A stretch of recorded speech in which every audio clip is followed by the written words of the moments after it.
Isa pong pinagpalang araw sa ating lahat, mga kapatid. Purihin ang Diyos sa panibagong buhay at lakas ng Kanyang ipinagkaloob sa atin. Isang pinagpalang umaga at salamat sa Panginoon sa buong magdamag. Tayo po ay Kanyang iningatan. Tayo po ay Kanyang pinagpala at sinamahan. Tunay na ang Diyos ay mabuti. Tunay na ang Diyos ay mapagpalang Diyos. Hindi niya tayo sinisingil ayon sa laki ng ating nagawang pagkakasala laban sa Kanya.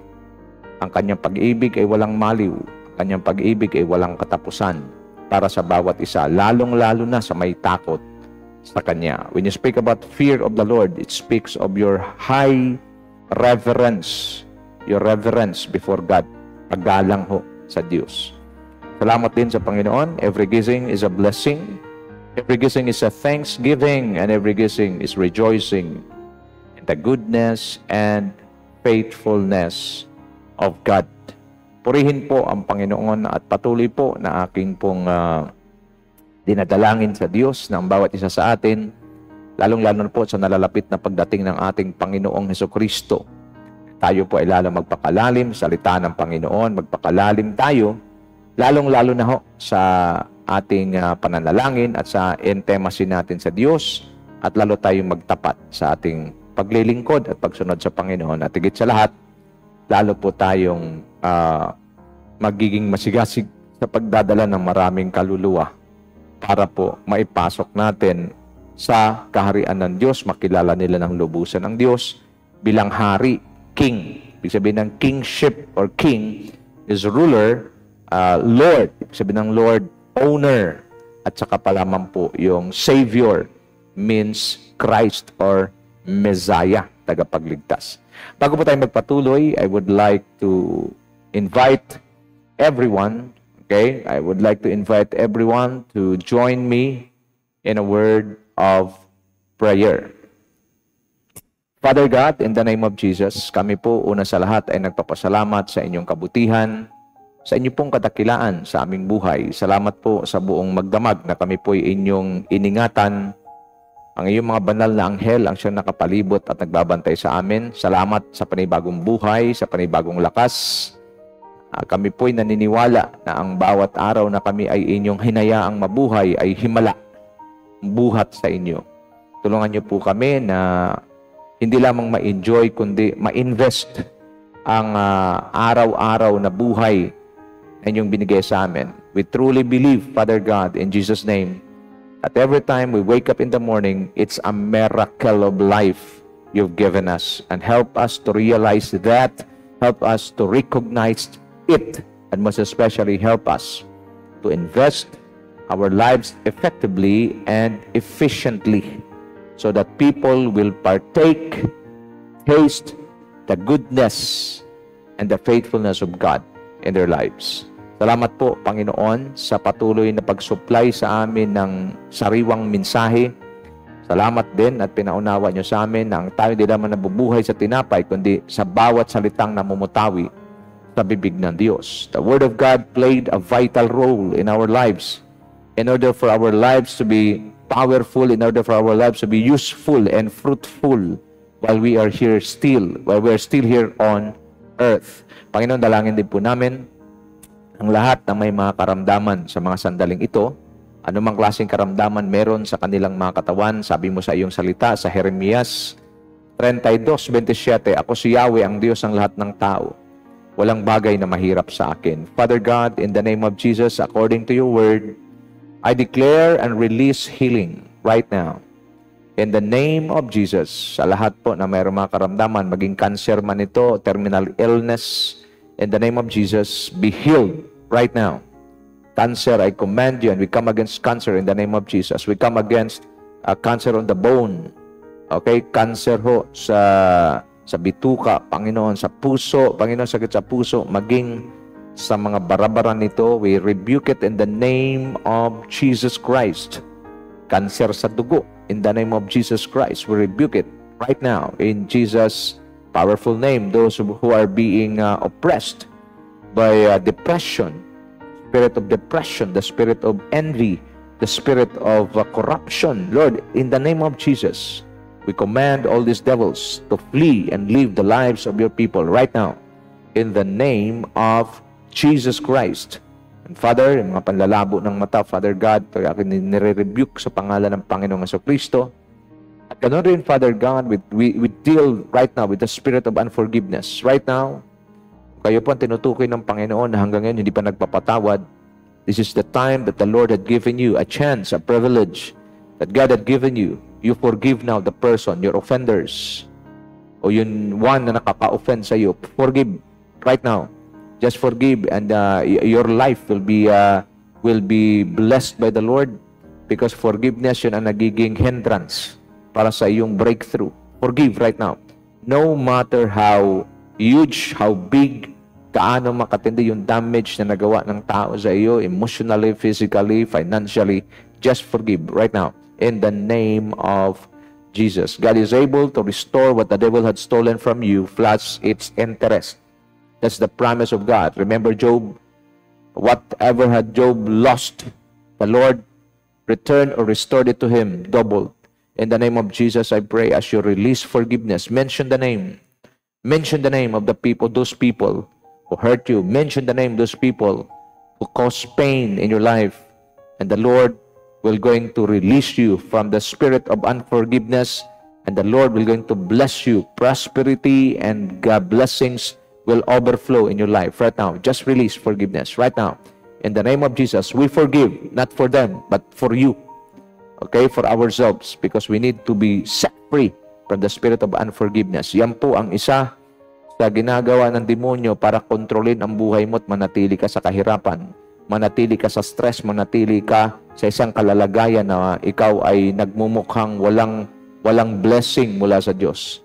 Just rebuke that spirit of unforgiveness. Make a decision today.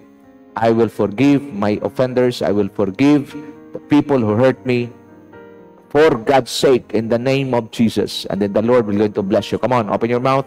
Begin to declare those names, those people, and release forgiveness, and you set your spirit free. You set yourself free in the name of Jesus. Father, I also pray those who are in need right now, in need of provision. You said in your word in Psalms 24 verse 1, the earth is the Lord's and the fullness thereof. Father God, in the name of Jesus, I pray for your divine provision to be released upon your people right now in the name of Jesus. Some of them are struggling. Those who are struggling in their job right now, in the name of Jesus, the Lord is giving you assurance that you are going to find the best job that you need. In the name of Jesus, God had already prepared the best for you.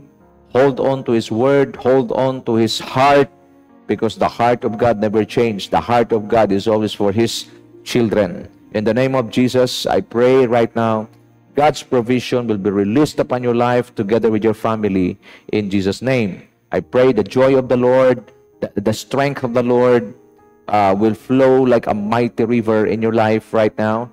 It will not just flow, but it will flood your souls so that you will give glory, honor, and pleasure to the Lord. Father, I also lift up to you all the pastors.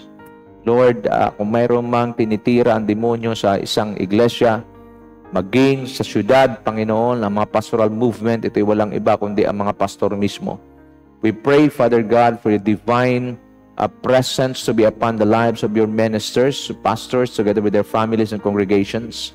I also pray, Father God, bilang mga lingkod ng Diyos, dalhin niyo po kami muli sa iyong paanan, katulad ni Maria, umupo at makinig at handang magbago kung mayroon kang gustong baguhin sa aming mga buhay. Huwag niyo po kaming hayaan na magpunta sa kung saang lugar at gawin ang mga sarili-sarili naming gusto, dahil hindi po ito ang inyong kinalulugdan.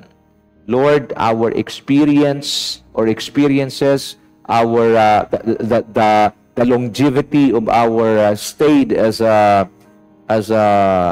pastors or ministers of the gospel, and yung aming kakarampot na natutunan na siya naming dahilan upang gumawa kami ng sarili naming kaparaanan, sarili naming kalakaran, na siyang nagbibigay, nagpapahamak sa bawat isa sa amin. Father, I pray right now in the name of Jesus, help us to return and sit at the feet of Jesus, because this is the only way, Father God, that you are able to impart to us fresh revelations that will be released to our congregation so that what we are imparting is not our own message, but the message of the King, because we believe that we are just the voice behind the message of the King. I pray for all the pastors right now.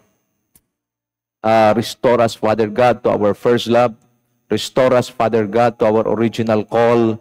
Restore us, Father God, to the agenda of our Father. Just like the Lord Jesus Christ, wala siyang sinasabi, kundi yun lamang kanyang narinig mula sa Ama, at wala rin siyang ginagawa, kundi yun lamang kanyang nakita na ginagawa ng Ama. Lord, ito po ang susi na kailangan ng bawat manggagawa ni Kristo sa kanyang ubasan. In the name of Jesus, if you're a pastor listening to me right now, let's cry to the Lord that minsan pa dalhin tayo ng Panginoon muli sa kanyang paanan upang umupo at makinig sa kanyang mga salita. Father, I also pray for all the believers, mga congregations, Panginoon. I pray that they will going to love you love you above all, and love their pastor and support him so that the church can reach her God-given destiny. Father, I pray for the unity in the body of Christ. Saan mang pastoral movement, saan man mayroong mga lingkod ng Diyos, Lord, it is no longer about denomination. It is no longer about our organization. It is no longer about anything, Father God, personal agenda of men. But it is all about the agenda of God na sinusulong ng bawat pastoral movement ng bawat iglesia. In the name of Jesus, I pray and destroy that spirit of division. In the name of Jesus, and I pray for the spirit of unity to bind all the servants of the living God in spite of our denomination, in spite of our indifferences, the way, mga doctrinal issues, whatever it is. In the name of Jesus, I pray that all of us will go back to the Bible and allow the Spirit of God to reveal to us kung ano po talaga yung dapat naming lakaran. In the name of Jesus, we also pray for our divine connection with you, na lalo kami maging mainit, lalo kami maging matyaga, lalo kami, Panginoon, magbababad sa presensya ninyo, intimacy with God, because we believe, Lord God, na ang isang taong babad sa presensya ng Diyos, kailanman, ang kanyang mga desisyon ay hindi kanya lamang, kundi ito'y pinapangunahan ng Diyos. I also rebuke that spirit of slander. I also rebuke that spirit of destroying or character assassination. In the name of Jesus, help us, Father God, all of us, to love one another, because loving one another is a concrete, it's a powerful testimony that we are really your disciples or followers. We give you praise at Lord, ganun din tinataas namin ang aming bansa, Pilipinas. We believe that you have a special purpose, a special blessing for this nation. Lord, we believe that this nation is blessed by the Lord. It has a special place in the heart of God. I pray, Lord God, that we come against the spirit of idolatry, spirit of corruption, all the works of the enemy against this nation. We come against you all in the name of Jesus. And I pray that this nation once again will arise. At Lord, sisimulan ninyo ang paglilinis sa house of God. Okay, sisimulan ninyo, Panginoon, ang paglilinis sa house of God, because we believe that judgment begins at the house of God. I pray, Lord God, mula sa aming mga kapastoran hanggang sa pinaka-ordinaryong miyembro ng aming mga simbahan, Lord, the cleansing of the Spirit, the fire from the Holy Spirit that will purify the sons of Levi, that will purify your ministers. In the name of Jesus, let it happen, Lord God, in our nation, and let it spread like a wildfire in all nations of the world, so that the coming of the Lord Jesus Christ will be prepared by your people. I pray and we believe that you're already enlisting kingdom advancers that will advance the kingdom of God on earth. Father, I pray, Lord God, huwag niyo po kaming kalimutan, Panginoon, at isama niyo po kami sa inyong listahan upang kami ang magsusulong ng agenda ng Diyos, magsusulong ng kaharian ng Diyos, magsusulong ng magandang balita patungkol sa paghahari ng Diyos, hindi lamang dito sa Pilipinas, kundi maging sa iba't ibang bansa sa buong mundo. Maraming salamat, and Lord, we pray for our natural resources. Lord, ang aming mga lupain, ang aming mga dagat, Panginoon, yamang dagat, ang aming mga lupain ay magiging fertile, ang yamang dagat ay lalo pang sumagana. And Lord, we prayed sa West Philippine Sea dispute in the name of Jesus. Lord, ikaw lang ang aming kakampi, ikaw lang ang aming sinasandalan, Hindi kami sumasandal sa alam ng tao, sa batas ng tao. Sumasandal kami sa nag-iisang Diyos na may-ari ng karagatan. Alam ninyo kung kanino talaga ang West Philippine Sea. In the name of Jesus, bless our nation, Father God, and you will be the one, Lord, to speak to those countries na gustong kunin yung aming teritoryo. In the name of Jesus, kahit na sila, Panginoon, ay hindi mag-agree, Panginoon, sa batas, Panginoon, na tinakda ng nakatataas, Lord, ang batas ninyo, sa batas ninyo, we raise up our case to you because to you, Father God, you do not play, Father God. You are just in all your ways. In the name of Jesus, Lord, yung aming karagatan, yung mga isda na mga sariwat first class, Panginoon, ay pumunta sa aming bansa. Maraming salamat po at patuloy namin dinadalangin din ng next generations, ang mga young people, Father God, that they will not be deceived by the world, especially, Lord God, sa mga high technology ngayon, Panginoon. Marami po, O Diyos, ang mga nahuhumaling dito. But Lord, I pray, sa halip na mahumaling sa technology ngayon, ay kaming lahat ay maglaan ng malalim at malaking oras para makinig ng iyong mga salita. Panginoon, I pray, palalimin niyo po kami sa iyong mga salita. Bigyan niyo po kami ng uhaw sa iyong mga salita. Patuloy, Panginoon, na magkaroon kami ng desire, Father God, a fiery desire to establish ourselves in prayer. Lord, I pray that we will not just find time, but we will make time, Father God, to dwell in your presence and intimacy with God. We also pray that we will commit ourselves. Kung iba sa amin na nakikinig ngayon, hindi pa committed sa gawain ng Diyos, pasulput-sulput lang. In the name of Jesus, help us to know what is important in your eyes, what is precious in your eyes. Lord, it is none other than to do the works of God, not the works of this world, because anything in this world are just temporary. The Word of God and the works of God are eternal. Father, I pray, help us to commit ourselves now in Jesus' name. And lastly, Father God, the Great Commission, ang siya naming magiging focus, Panginoon, bringing souls to the kingdom of God is our passion. I pray that you will put that burden in our hearts.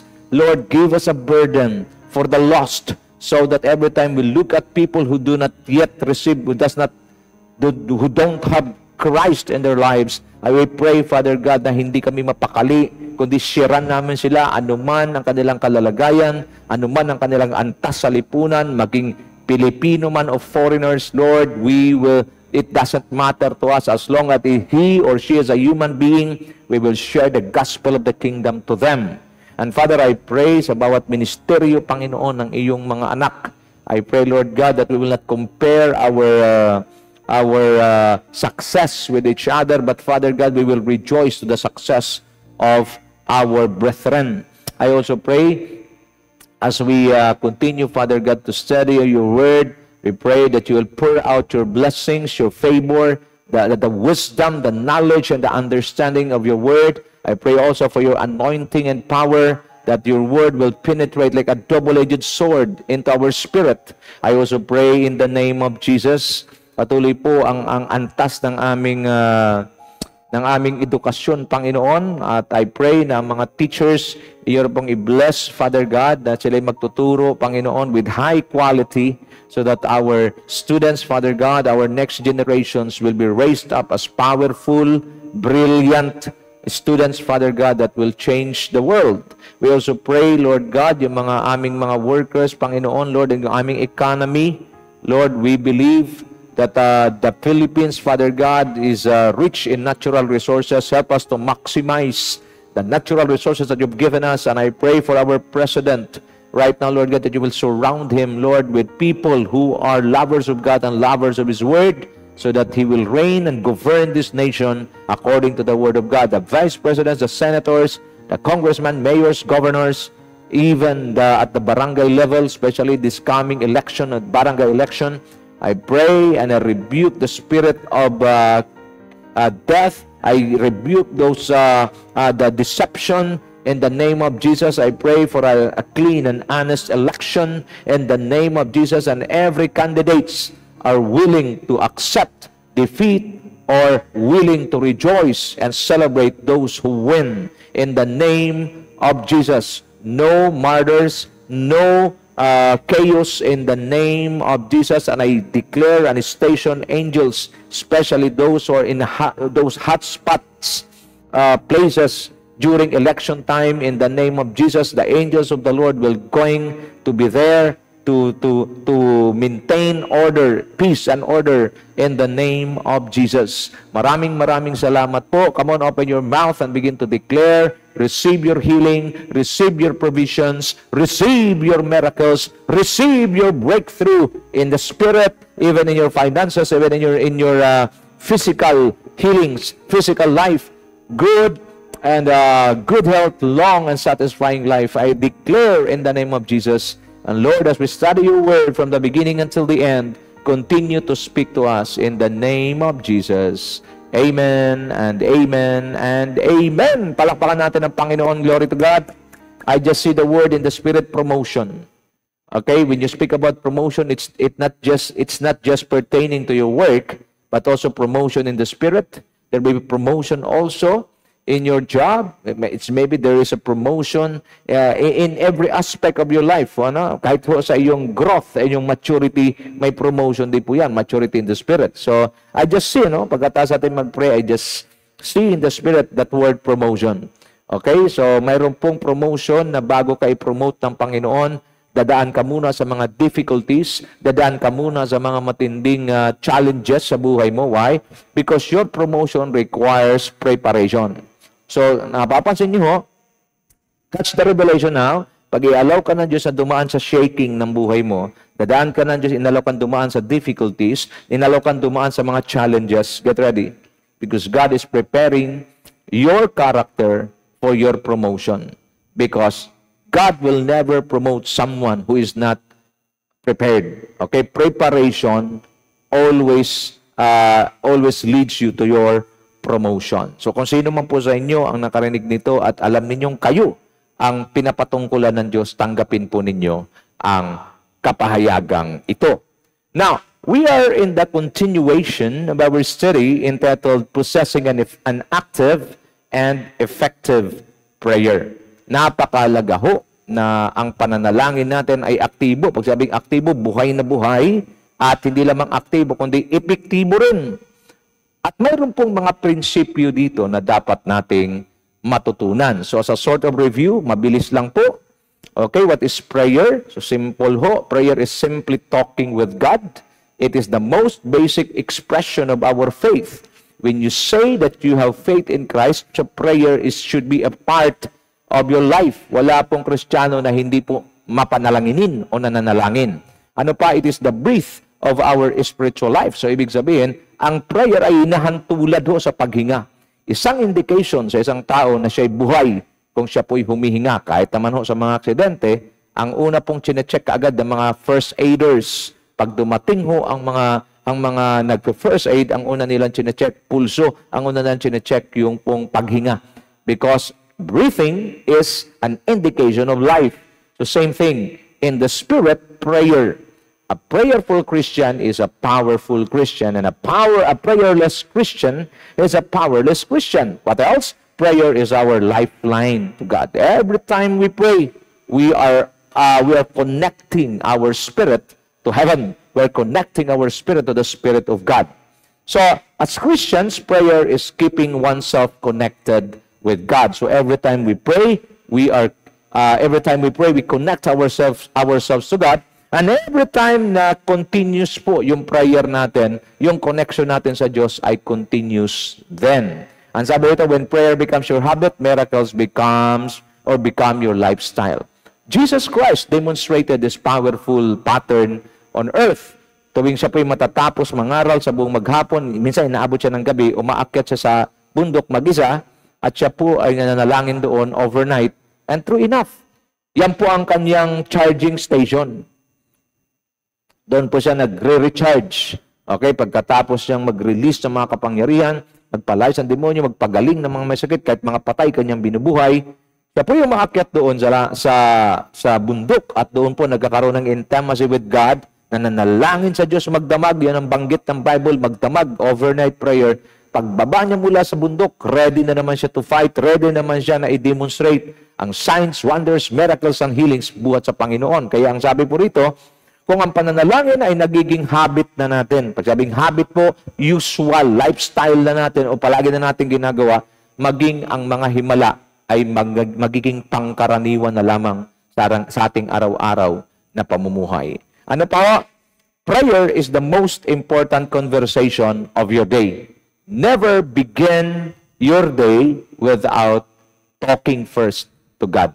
Not our cell phones, not our spouse, but ang una nating kinakausap pagkagising sa umaga ay walang iba kundi ang Diyos. Ang pinaka-importanting pag-uusap ay walang iba kundi ang pananalangin sa Diyos. Prayer is the most important conversation of your day. When you speak about conversation, it is a dialogue.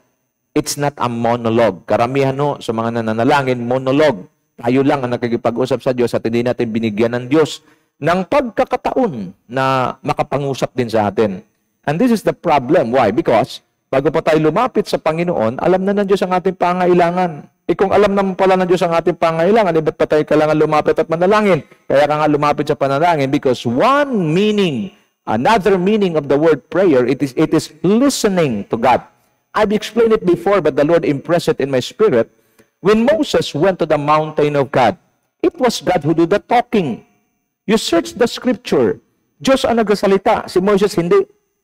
Upo lang ng upo si Moses. At ang maganda rin kay Moses, pagbaba niya, sabi ng Bible, then Moses did everything God had commanded him. So makita natin dito, ang responde po natin, pag tayo po nananalangin, alam na po ng Diyos. So ito po, Matthew 6, alam na ng Diyos ang ating pangailangan. Pero bakit kailangan natin lumapit? Upang makareceive tayo ng divine instructions, divine revelations, para magawa natin ang pinapagawa niya sa atin bilang sagot sa ating kinakaharap na suliranin or kinakaharap na pagsubok. Nagkakaunawaan po tayo. Kaya mahalaga, bago mo simulan ng ang araw mo, kailangan meron ka munang meeting with the King. Prayer is the most important conversation of your day. So pinag-aralan din po natin dito itong Mark 11:19 to 26, Tungkol po ito sa isang araw na naglalakad sila ni Kristo kasama mga disipulo at nagkaroon po ng pagkakataon na nagutom ang Panginoong Hesus. Nakita siya ng fig tree. So pinuntahan niya ito. Ito po'y malago sa dahon. Kaya expected nila na mayroon po itong bunga. Kaso pagdating doon ng Panginoon, wala itong bunga.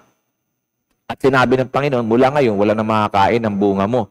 At kinabukasan nga po, pagdating nila, nakita po nila, na talagang ito pong, tawag dito, ito pong fig tree na ito ay talagang natuyo. So another example po rito sa prayer, Mark 11:19 to 26. When evening came, Jesus and his disciples went out of the city. In the morning as they went along, they saw the fig tree withered from the roots. Peter remembered and said to Jesus, Rabbi, look, the fig tree you cursed has withered. Have faith in God, Jesus answered. Truly I tell you, if anyone says to this mountain, go through yourself into the sea, and does not doubt in their heart, but believes that what they say will happen. Ito po ang keyword natin. Every time you declare, every time you prophesy, every time you declare something, just believe. And God will cause it to happen. Watch my lips. Watch me now, read my lips. Every time you declare something for the glory of God, God will cause it to happen. And does not doubt in their hearts, but believes that what they say will happen, it will be done by God, for them. Therefore, I tell you, whatever you ask for in prayer, believe that you have received it, and it will be yours. And when you stand praying, if you hold anything against anyone, forgive them, so that your Father in heaven may forgive you your sins. But if you do not forgive others their sins, your Father will not forgive your sins. So atin po itong hinimay. So what is God's desire for us? Mark 11:12 to 14. The next day when they were leaving Bethany, Jesus was hungry. Seeing in the distance a fig tree in leaf, he went to find out if it had any fruit. When he reached it, he found nothing but leaves, because it was not the season for figs. Then he said to the tree, may no one ever eat fruit from you again. And his disciples heard him say it. His desire is to see in our lives the fruit of our faith in him. Maliwanag po rito sa binanggit sa Mark 11:12-14. Nagutom ang Panginoon, pinuntahan niya yung fig tree, pero mayroon pong inilagay doon because it was not the season for figs. Kaya nag-declare ang Panginoon na simula ngayon wala na makakain sa iyong bunga. True enough, kinabukasan po natuyo ang bunga, hindi lamang sa mga dahon, kundi lalo na sa kanyang ugat. Now watch me now. Ito po ang nais ng Diyos. Whether in season or out of season, whether we are in health or in sickness, whether we have blessings or no blessings, whether we are strong or weak, God is expecting us to deliver fruit for Him. Malinaw po. Hindi na po pinag-uusapan ang sitwasyon, hindi po pinag-uusapan ang sirkumstansya. Ang pinag-uusapan dito, namumunga ka ba? And I found out na ang ating bunga ay lalong nagiging, kumbaga, kaakit-akit, nagiging pagpapala sa iba. Kung ang bungang ito ay dumaan sa isang proseso na ang tawag ay pagsubok. Difficulties and problems are good for us because it forces us to grow. Pansinin ninyo, pag tayo po ay mayroong pinagdadaanan at mayroon tayong mga kahirapan na naranasan sa buhay, bidang-bida po ang Diyos sa ating buhay. Siya lang ang ating tinatawagan. At ito po ang desire ng Diyos. Makita niya yung bunga sa buhay natin kahit na tayo ay nahihirapan, kahit na tayo mayroong pinagdadaanan, tayo po ay nagre-responde ng tama sa bawat pagsubok na inaalaw ng Diyos sa ating buhay. Why? Because God is in the business of refining our character in order for us to fit to the promotion that He had prepared for us a long time ago. Now, what if we fail to bear fruit? Mark 11:14, then He said to the three, "May no one ever eat fruit from you again," and His disciples heard Him say it. Mark 11:19-20, when evening came, Jesus and His disciples went out of the city. In the morning, as they went along, they saw the fig tree withered from the roots. What will happen? We lose our function and effectivity. If we fail to bear fruit, ito po ang dahilan bakit maraming mga tao na hindi pa nanampalataya kay Kristo ayaw na rin manampalataya sapagkat mismo yung mga mananampalataya na nagbabahagi sa kanila ng salita ng Diyos ay hindi po nakikitaan ng bunga. Masakit na katotohanan ito pero kailangan po nating tanggapin that people are not after our inward change. But gusto nilang makita yung ating outer change or external change. At ang sabi po ni Charles Spurgeon, holiness is the best evidence of our salvation. Hindi nakatingin ang mga tao sa ating puso, gaano mo ito kabusilak. Ang kanilang tinitingnan yung bunga sa ating buhay at sa ating pagkilos maging sa ating paggawa. So God is expecting us to bear fruit, whether in season or out of season. Ano pa? We cannot satisfy God.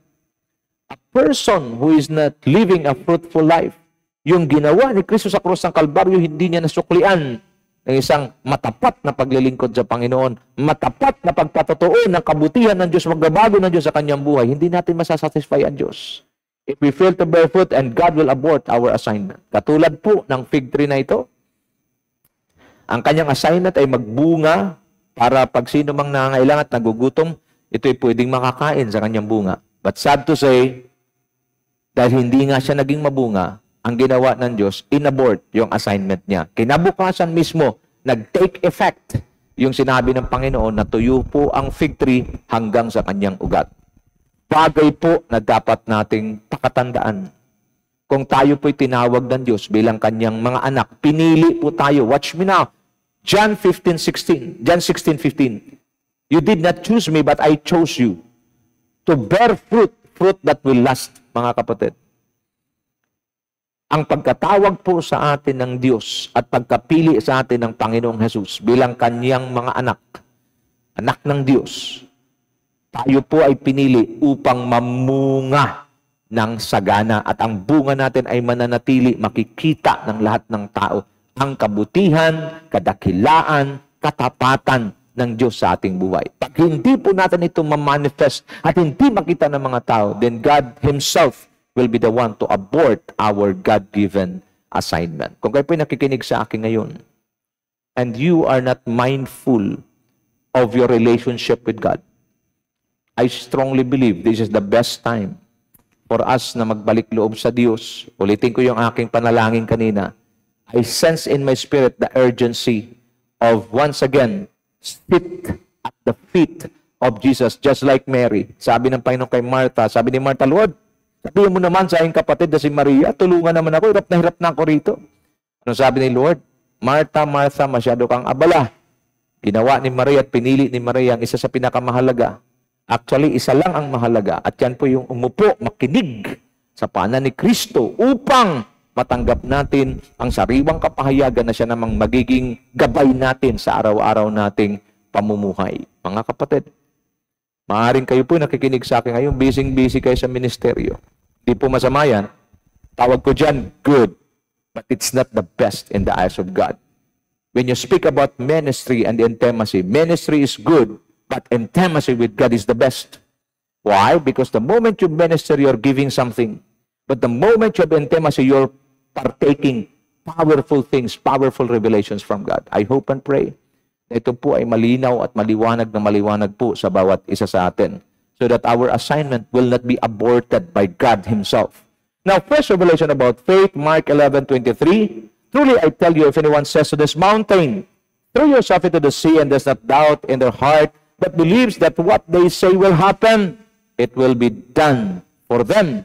Say to your mountain. Iba-iba po tayong mountain. Mountains ay pwede pong problems, fears against the big one. Sabi nga nila, yung big one na earthquake. Huwag kayong mag-alala. Kung mayroong big one na earthquake, meron tayong big God na kayang sumawata at kayang magpatigil at kayang alisin ang earthquake na to. Sickness, poverty, needs, anxieties, etc. Marami ho tayong mga mountain sa buhay natin. At ang utos sa atin ng Diyos, say to your mountain, throw it to the sea. Go through yourself into the sea. Say to your mountain, my God is bigger than you. My God is powerful. My God is so big, so strong, and so mighty. There's nothing my God cannot do. When a mountain is thrown into the sea, you will never see it again because the sea is deeper than the sides of the mountain. Ano pong ibig sabihin?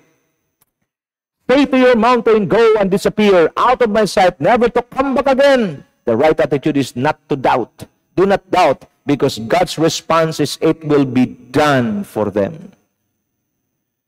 You make a decision today, kasi ho, ang sakit po ng marami sa atin, kahit mananampalataya na, mas magaling tayong mag-meditate ng problema kaysa mag-meditate ng salita ng Diyos. Marami nagkatanong sa akin, Pastor, paano ba mag-meditate ng salita ng Diyos? Ito, simple lang po, sabi ni Pastor Wilson, kung paano mo minimeditate ang problema mo, ganun din ang pag-meditate mo sa salita ng Diyos. Pansinin nyo, pag may problema po tayo, hindi natin makakalimutan, palagi nag-ikot-ikot sa ating isipan. Ganon din ang salita ng Diyos. Pag may nabasa kayong salita ng Diyos na nangusap sa espiritu mo, yan ang iyong pakaisipin at patakbuhin sa isipan mo. Tawag dyan, meditation. And then if you meditate the words of God, the Word of God, then you will be able to apply and do everything written in the Word, and your life will become prosperous and successful. Meditating your problems leads you to defeat, but meditating the Word of God leads you to prosperity and success. Palapakan natin ang Panginoon. Glory to God. Utusan mo ang iyong mga problema, utusan mo yung mga impossibilities, impossible problems sa buhay mo to cast themselves into the sea. Ang bundok po, pag ito po'y dumausdos sa dagat, ito po'y nawawala at hindi na po nakikita. Ang malaking barko na pinagyayabang ng iba, yung Titanic na napakalaki, pag ito na po ay naglalayag na sa dagat, nagmumukha na lamang itong puspuro. Ganun po kalawak ang karagatan. Kung ang problema may kasing laki ng Titanic na barko, ang solusyon ng Diyos ay kasing lawak ng karagatan. Kung ang problema mo ay kasing taas ng Mount Everest, kung sa feeling mo, Mount Everest, the tallest mountain in the whole world, ang solusyon ng Diyos ay abot langit. Mga kapatid, mapalad ka at mapalad ako kasi mayroon tayong Diyos na makapangyarihan sa lahat. Handang tumugon, handang makinig, at lalo tigit sa lahat, handang may kakayahan, may kapangyarihan na tugunan, maging imposible nating pangangailangan. Palakpakan natin ang Diyos. Glory to God. Oh, blessed be the name of the Lord. How to experience these things? Through prayer. Mark 11:24, therefore I tell you, whatever you ask for in prayer, believe that you received it, and it will be yours. Iba po ang sistema ng Panginoon sa prayer. Ano man ang inyong hinihiling sa panalangin, manalig kayong natanggap na ninyo ito at matatanggap ninyo ito. Sa mundo, manalig kayong matanggap ninyo ito at matatanggap mo nga ito. Ganun ang mundo, to see is to believe. The Word of God the way of God is this: believe and you will see. Nakuha nyo ha? The world, the system of the world, to see is to believe. Unless I see it, I will not believe it. Pero sa Panginoon, baliktad. Believe first and you will see the works and the power of God. I remembered Martha, when Lazarus was buried already for 4 days. Sabi ng Panginoon, alisin yung bato na humaharang sa kanyang libingan. Tumakbo si Martha at ang sabi, Panginoon, huwag niyo na po siyang palabasin. Kasi 4 na araw na siyang patay at nailibing. Nabubulok na siya at mangangamoy na yan. Ano sagot ni Lord? Di ba't sinasabi ko sa iyo, kung mananalig ka, masasaksihan mo at makikita mo kapangyarihan ng Diyos. At sabi ni Kristo, Lazarus, come out! Then the dead man arise. At siya po ay nabalutan pa ng mga damit o balot na sa patay. Ito po'y kinalag sa kanya. At true enough, kinagabihan, kasalo na ni Kristo si Lazarus na nabuhay muli sa patay, kasalo niya sa hapunan. Mga kapatid, ang Panginoong Jesus na bumuhay kay Lazarus, ang Diyos na naghati ng dagat sa Red Sea, ang Diyos na nagligtas sa kanila sa kamay ng mga Egyptians, ay siya rin Diyos na ating sinasampalatayanan at sinasamba sa mga sandaling ito. Siya ay Diyos ng himala at gagawa siya ng himala sa buhay ng bawat isa sa atin kung handa tayo na manampalataya, handa tayong magtiwala at handa tayong sumunod sa kanyang mga salita. Amen? Palakpakan natin ang Panginoon. Glory to God. So principles of active and effective prayer, I have 5. Believe, expect, receive or declare, receive, and forgive. Itong 5 prinsipyong ito, pag ito po ay ating lakaran, tiyak po ng ating panalangin ay matutugunan. These are principles of active and effective prayer. Believe, Mark 11:24, makita natin ano man inyong ano man ang hindiling sa panalangin, kayo manampalatayang natanggap na ninyo ito at matatanggap na ninyo. Believing is connecting or accessing the power of God. Nagtatap tayo sa kapangyarihan ng Diyos. Parang kuryente ho.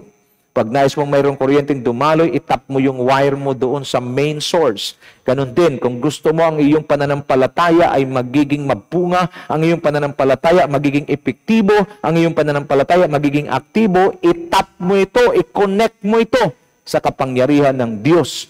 At siya, pag tayo po na-connecta sa Diyos, we are connected to the source. That is why we have given the authority, the privilege to call Him Abba, Father. Abba means source. God becomes our source. As we connect to the source, we will never run out of supply. Mark 9:23, if you believe, if you can, said Jesus, everything is possible for one who believes. I pray today in Jesus' name that we will increase in the area of faith. The way we believe God is not based on what we feel. The way we believe God is not based on what we see.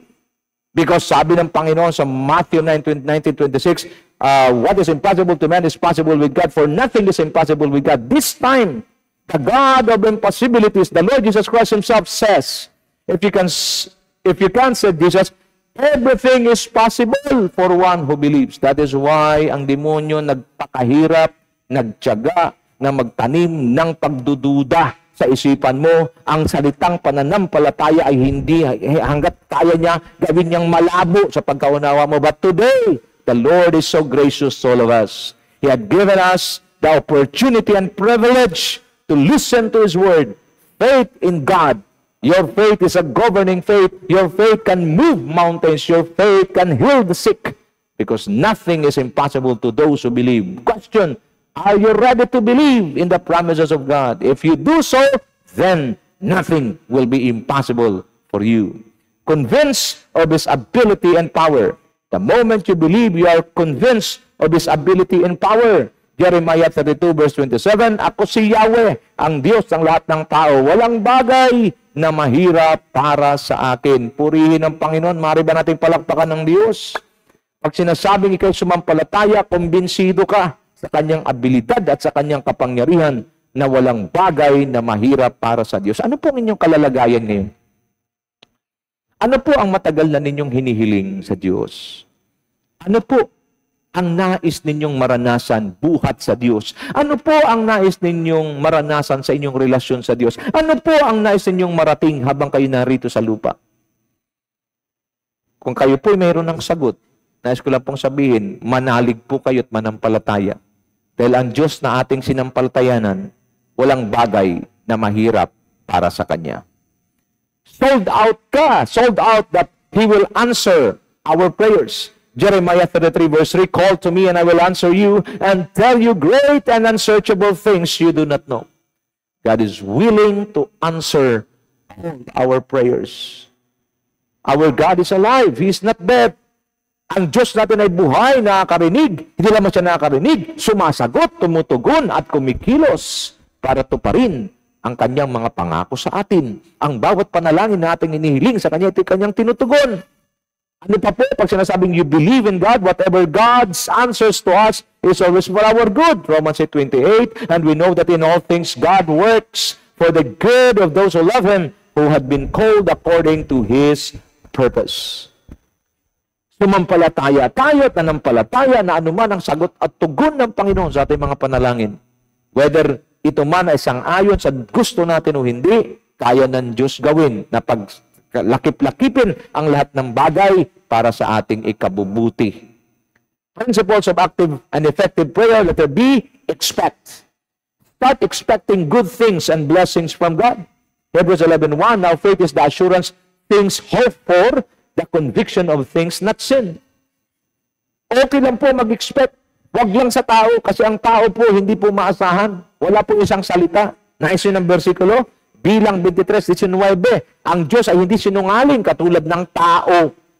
Ano man ang kanyang sinasabi, kanyang ginagawa, ano man ang kanyang pangako, kanyang tinutupad, iyan po ang ating Diyos sa pinaglilingkuran. Kung mag-expect kayo, wag po ninyong ilagay ang inyong expectation sa tao. Ilagay niyo po ang inyong expectation sa Diyos kasi ang Diyos ay totoo at hindi nagsisinungaling at gagawin niya ang kanyang sinasabi at kanyang tutuparin lahat ng kanyang pangako. Expect. Huwag kayo magsabi na tagal ko nang umaasa sa Diyos. Alam niyo bakit hindi matupad-tupad at hindi may release ng Diyos ang iyong hinihiling? Kasi bukod sa pag-aasa mo sa Diyos, umaasa ka rin sa sinasabi ng tao. I'm not saying na magduda kayo sa mga tao. Ang sinasabi ko lang, gaano man kahusay, gaano man kagaling, gaano man kagadli ang taong yan, may pinangako sa iyo, pwede mong panghawakan, pero masigit mong panghawakan ang mga pangako ng Diyos. Kasi ang Diyos ay totoo, ang tao minsan ay hindi. You are confident that what you hope for will be fulfilled. You are assured to see what you do not see. Ang sabi po, it's not a loss to expect from God because those who trust in the Lord will never be put to shame. Hindi kawalan ang magtiwala sa Diyos. Hindi mawalan ang mag-expect sa Diyos. Dahil ang Diyos, hindi napapahiya ang sino mang nananalig sa Diyos o nagtitiwala sa Diyos. Romans 10:11. As the scripture says, anyone who believes in Him will never be put to shame. Gaano man po katagal na kayong may hinihiling sa Diyos, gaano man po katagal na kayong nananalangin sa Diyos na hanggang ngayon wala pa pong sagot, huwag kayong mag-alala. Patuloy lang tayong magtiwala, patuloy lang tayong manalig sa Diyos. Kasi walang sino mang nananalig sa Diyos na napapahiya. Maaring kinakantsawan ka na ng iba, tagal mo na nag-pray, wala pa rin sagot ang prayer mo. Baka hindi ka narinig ng Diyos, lakasan mo pa sigaw mo. Hindi niyo po kailangan patulan ang mga pangungutyang ito. Dahil nagsalita na po ang Diyos at siya ay totoo sa kanyang salita. Anyone who believes in Him will never be put to shame. Sabihin mo sa sarili mo, isang araw, your time will come. You will shine like a star. Okay? Like a diamond. Okay? Ito ho ang dapat nating maunawan. Kaya mahalaga palagi nakikinig ng salita ng Diyos. 2 Corinthians 5:7, King James Version, it says, For we walk by faith, not by sight. Palagi kong sinasabi that two different things, facts and truth. The fact is, the world is experiencing crisis, but the truth is, our economy is in heaven. The truth is, the economy of the world is crashing, but the truth is, our economy in heaven, there is no such thing as crisis. There is no such thing as recession. There are only abundance in heaven. Not by faith, not by sight. Expect the best from God, the best things from God. Why? Gusto ko po maunawaan natin ito. Mag-expect tayo ng mga dakilang bagay sa Diyos. Bakit ang Diyos mismo nagsabi sa kanyang mga salita through Apostle Paul? 1 Corinthians 2:9, however, as it is written, what no eye has seen, what no ear has heard, and what no human mind has conceived, the things God has prepared for those who love Him. Hindi pa nakita ng mata, hindi pa narinig ng tenga, ni hindi pa sumagi sa isipan ng sinumang tao ang mga dakilang bagay na inihanda ng Diyos sa lahat na nagmamahal sa Kanya. Mga kapatid, believe God and expect from God.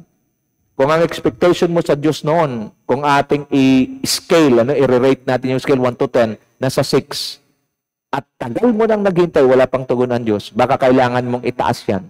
Kasi hindi ng Diyos deserve ang 6, level 6. Deserve ng Diyos ang level 10. Isagad na natin, itodo natin ang ating expectation sa Diyos. Kasi sino mang nag-expect sa Diyos na nanalig sa Diyos, kailanman hindi mapapahiya. Hindi ka ng Diyos ilalaglag at hindi ka ng Diyos iiwan. Sa Diyos walang iwanan, walang laglagan. Sasamahan ka niya, anuman, gaano man kahigpit at gaano man karubtub ang labanan. Principles of active and effective prayer. Lastly, declare. Ito muna tayo magkatapos. First, believe. Second, expect. Number 3, declare. Start declaring life to your circumstances and situation. Proverbs 18:21, the tongue has the power of life and death, and those who love it, eat its fruit. Mga kapatid, yung declaration mahalaga eh. Instead of declaring negative things, start declaring the Word of God. I'm not teaching you positivity. I'm teaching you to live according to the truth. Life and death is in the power of the tongue. Your declaration matters most. Your declaration has power. To those who love it, they will eat its fruit. Pag palagi mo dinideclare ikay mahirap, pag palagi mo dinideclare ikay may sakit, palagi mo dinideclare kung mga negatibong bagay, yan talaga mangyayari. Because dalawang puwersa ang tutupad sa sinasabi mo. Ang puwersa ng Diyos at ang puwersa ng demonyo. Pag puro negatibong sinasabi mo, then you are giving the devil na material na kanyang katrabahuin para tatama sa buhay mo.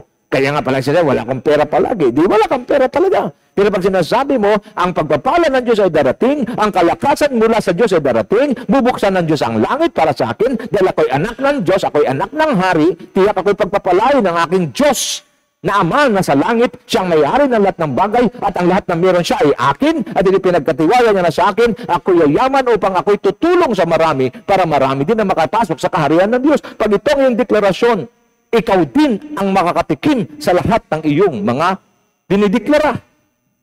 Declare life. Start declaring life to your circumstances. When a dead person was about to be buried, nakasalubong ng Panginoon, nagdeklara ang Diyos, binata, gumising ka. Then the dead man arise at binigay niya at binalik sa kanyang balong ina. Balo na yung kanyang ina, binalik, tuwang-tuwa po yung nanay. Ano pong ibig sabihin? There is power in your word. Stop declaring negative because every time you declare negative, you're losing power. Start declaring power. Start declaring the Word of God. Start declaring life instead of declaring death. Mga kapatid, hindi mo tinitingnan yung sitwasyon mo. Pag palagi mo tinitingnan yung sitwasyon mo, magde-declare ka. Kailan kaya kami asenso, kailan kaya kami yayaman, kailan kaya kami ayos ang buhay, puro na lang hirap. Yan ang sasakyan ng demonyo, gagawin materialis ang diablo na kanyang bubuhin para ito ang kanyang ibabato sa iyo. Pero pag nagde-declare ka ng buhay, dinideklara mo ang buhay ang iyong pamilya, nagde-declare ka ng blessing, nagde-declare ka ng prosperity, nagde-declare ka ng good health. Ano po nangyayari? You're giving God the materials because your word is so powerful and those who love it will eat its fruit. Pag sinasabing eat its fruit, you will be the one to receive it. You will be the one to enjoy it. You will be the one to use it. Ito po ang salita ng Diyos. Start declaring. I am living now the poverty mentality and I'm now entering into the prosperity of God. I am declaring that these difficulties will end and I will be rejoicing in the presence of the Lord. This sickness will end and good health and long and satisfied life ang aking mararanasan dahil gagamitin ako ng Diyos ng malakasan. Saan man ako dadalhin ng Panginoon, I'm ready, I'm willing, because He had chosen me to become fruitful. My relationship with Him will become fruitful. My relationship with God will become healthy. My relationship with God, His love for me, ito yung aking share sa mga tao na hindi pa nakilala sa Kanya. And I will snatch them from the fire of hell. And I will bring them into the kingdom of God. Declare life. Stop declaring death. Start declaring life. Declaration simply means you are giving birth or life to something which does not exist or dead. Ano pang declaration? You are giving birth or life to something which does not exist or dead. Mga kapatid, it's very important yung declaration natin. Okay? Kasi alam natin, declaration, sumisigaw ka. You don't need to shout. Just declare it. Pagising mo sa umaga, I am blessed, highly favored. I'm a son of the King. I'm a daughter of the King. Everything that the Father owns, I also own it. Everything belongs to Him is mine. I am strong. I am blessed. I have a long and satisfying life. And I will share this life to those who are in need, because they too, these people also, are God's creation, and God loved them. As a son and daughter of the living God, I will share the love of my Father so that they will taste and see that the Lord is good. Start declaring life to your circumstances and situation. Dito po muna tayo, pagpalain tayong lahat ng Panginoon at nawa, ngayong araw na ito, kayo po ay mayroon pong na-receive na sariwang kapahayagan buhat sa Diyos.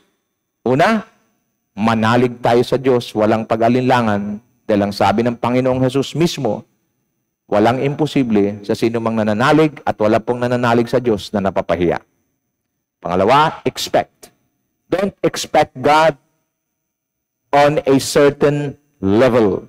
Kung ang scale natin 1 to 10, maaring ikaw ay nanalig sa Diyos ng level 8. Hindi pa rin ang Diyos tumugon. Bakit? He's a perfect God and He deserves our 100% expectation. Wala pong katalo-talo sa taong nagtitiwala kay Kristo, umaasa kay Kristo. Kasi ang Diyos, kung hindi ka pa man tinugon ngayon, tandaan ninyo ito, hindi ka ng Diyos paasahin nang wala kang maaasahan. Mabait ang Diyos, mabuti ang Diyos, tapat ang Diyos, at gagawin niya ang kanyang mga pangako sa atin. Declare. Start declaring good health. Start declaring healing. Start declaring prosperity. Start declaring the best things from God. Because life and death is in the power of your tongue. Huwag natin gamitin ang dilang ito na magsalita ng mga bagay na hindi kalugod-lugod sa Diyos. Rather, gamitin natin ito para magdala ng buhay una sa atin at sa pamilya natin at sa ibang tao na nangangailangan ng kalinga at pag-ibig ni Kristo. Ang inyong mga hapagkainan, ang aking deklarasyon ay hindi mauubusan, mag-uumapaw ito, maging ang inyong mga pananalapi ay patuloy ng Diyos palaguin, upang kayo din ay makakatulong sa iba at makapagbigay sa iba upang ang Diyos ay maparangalan sa ating mga buhay. At saan man kayo naroon, samahan kayo ng Diyos. Ano mang gawa ng inyong mga kamay, palaguin ng Panginoon. Ito po ang ating bahagi bilang mga anak ng Diyos. Lubos na pinagpala at lubos na kanyang iniingatan hanggang sa kanyang muling pagbabalik. Itong aking dalangin sa makapangyarihang pangalan ng ating Panginoong Jesus. Ang lahat po ay magsabi ng Amen and Amen and Amen. Shalom!